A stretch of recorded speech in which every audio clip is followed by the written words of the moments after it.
And keep going. Keep going. Keep going. Keep going. Now push. Push. Perfect.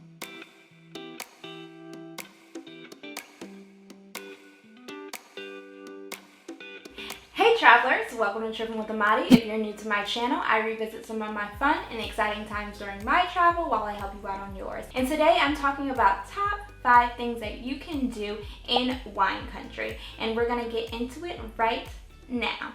Okay, so I recently went to California, specifically North California in the wine country. I went to Napa Valley as well as Sonoma Valley. And here are my suggestions on things that you can do while you're there.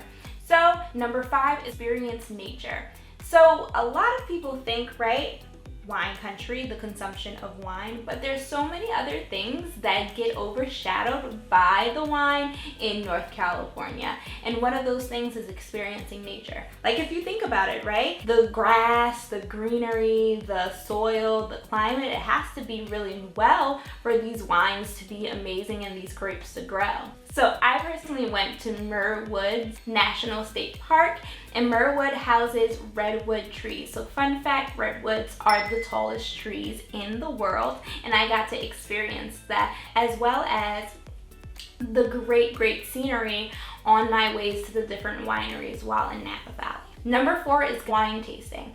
Now I know you're gonna yell at me in the comments. I know this is going to be a thing, but listen. The reason why I say this is because wine tasting is a bunch and a plenty. Like literally every winery and or vineyard has an option for wine tasting. And even restaurants have those options as well because it's a wine capital. So you can pick from whether you want to do the big, expensive, fancy wine tasting or maybe some down, local wine tasting as well. I personally chose to go to wineries from people of color, and that video will be coming soon.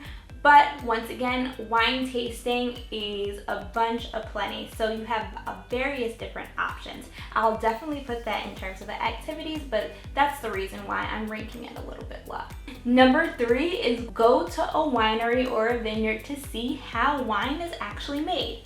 So before I get into what that means, you need to know that there is a difference between a winery and a vineyard. So a winery is the place where the wine is sold and or housed. A vineyard is the place where the wine, or rather grapes, are harvested and grown. So there are places that are both wineries and vineyards, but sometimes it's just a vineyard, sometimes it's just a winery.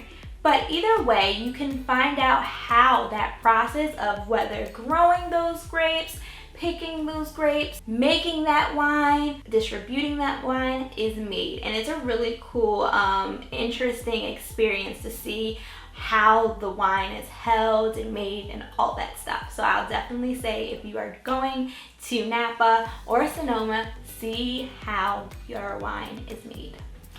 So number 2, the wine train. Yes, the wine train. So I really had a really good time. My friend suggested for me to go, and I'm really happy that she suggested it because it was amazing. It was fun. It was great.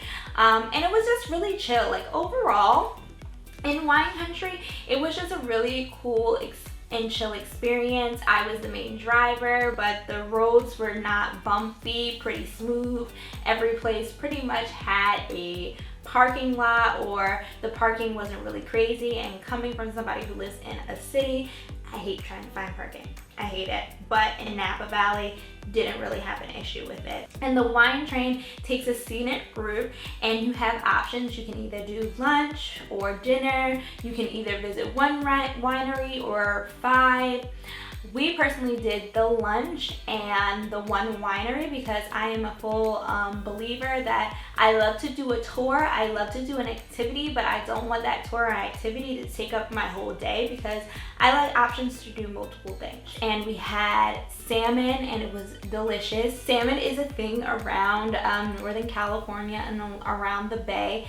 To get like salmon, apparently. I did not know that was a thing until I got there, but the salmon was delicious, literally delicious. So I would definitely suggest the wine train. They cultivate it very well, and it was a nice, cute like date idea or experience if you're going with you and your boo or something. And number 1, make your own wine. So there are classes where you can blend your own wine. So essentially you're making it.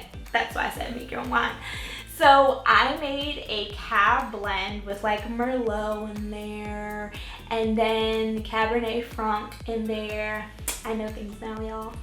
But it was really cool because I was learning about the different types of wines. I was also learning a little bit about myself as well, because I don't know, maybe it's the teacher in me, but I want to get the right answer. So when we were tasting the different types of Cabernets, I was like, it tastes like leather.